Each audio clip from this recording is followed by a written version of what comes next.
Congratulations!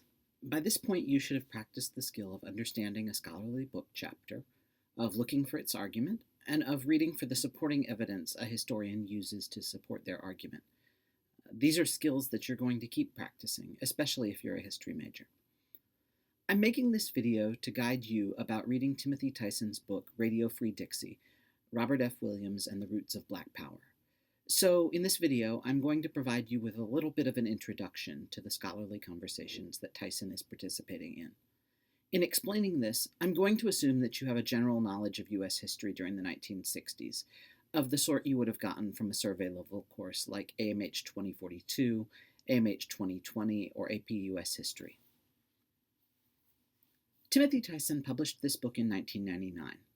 At the time when he published it, most of the published historical scholarship on African American civil rights movements in the post-1945 period divided it into two basic components or phases. According to this previous interpretation, African American activists during the era of legal racial segregation borrowed strategies of nonviolent social change from activists in British India who were working for the independence of India from the British Empire. This interpretation saw Mohandas Gandhi, the leader of the Indian independence movement, as a major influence on nonviolent activists in the South, especially the Reverend Martin Luther King Jr. Although King certainly wasn't the only leader of the civil rights movement in the South, historians wrote about this component of civil rights activism in a way that focused on the nonviolent strategies used by the movement. According to this idea, nonviolence was a media strategy used so that anti-segregation activists could highlight the violence their opponents deployed and use the moral power of love to change white Americans' minds. Before 1999, historians often looked at the period between about 1963 and 1968 as a time of fracture and internal division among African American activists. They tended to try to explain the rise of a different, more militant form of black political action, which didn't rely on nonviolence as a strategy for social change. The best example of this different strategy, and the one you've probably heard before, was the leadership of Malcolm X and his assertion that African Americans should defend their rights, as he said, by any means necessary, including violence. Malcolm X was based in New York City, which was one of the major places African Americans had moved to escape the racial segregation of the South. Historians before 1999 or so tended to see Malcolm X's ideas as a precursor to the later movement, which called not for desegregation, but for Black Power. That was a term coined by the Trinidadian American political organizer Stokely Carmichael. One of the best-known examples of a Black Power political organization was the Black Panther Party for Self-Defense, which was founded in 1966 in Oakland, California. As their name implies, the Black Panthers believed African Americans should defend their rights in whatever way they needed to. The Black Panthers in Oakland dressed in an intentionally confrontational, military-inspired style, and they sometimes carried firearms openly to signal that they could defend themselves from police brutality. But there was a lot more to the ideas of Black Power, some of which you'll learn about as you read Tyson's book. Before the late 1990s, a lot of the writing about the African American civil rights movement saw these two components of the movement in opposition to one another. They saw the two roughly as opposite ends of a political spectrum. In some historians' work, there was a tendency to celebrate the nonviolent components of the movement and to say that they succeeded precisely because they were nonviolent.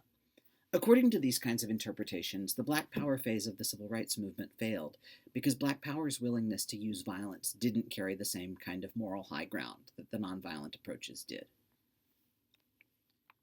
So Timothy Tyson's work is talking back to that earlier set of conversations among historians. He's doing a really typical thing for historians to do. He's saying back to them, yes, absolutely, but it was more complicated than that. So, where the earlier scholarship on the Black Power movement said that Black Power ideas started in the mid-60s as a response to the limited successes of nonviolent protest, Tyson is trying to take the origins of Black Power much farther back in time.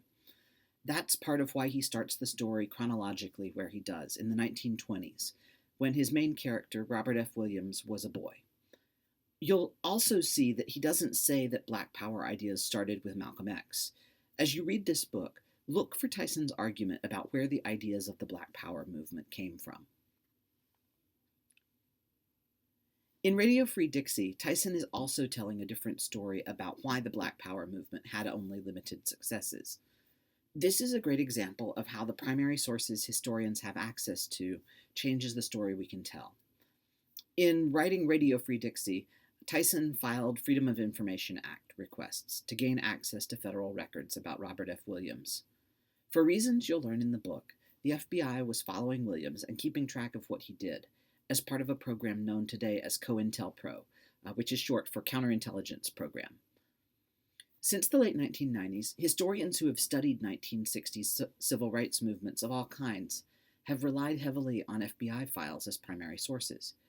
It turns out that the FBI, directed by J. Edgar Hoover, was surveilling a very wide range of political activists, mostly but not exclusively on the political left.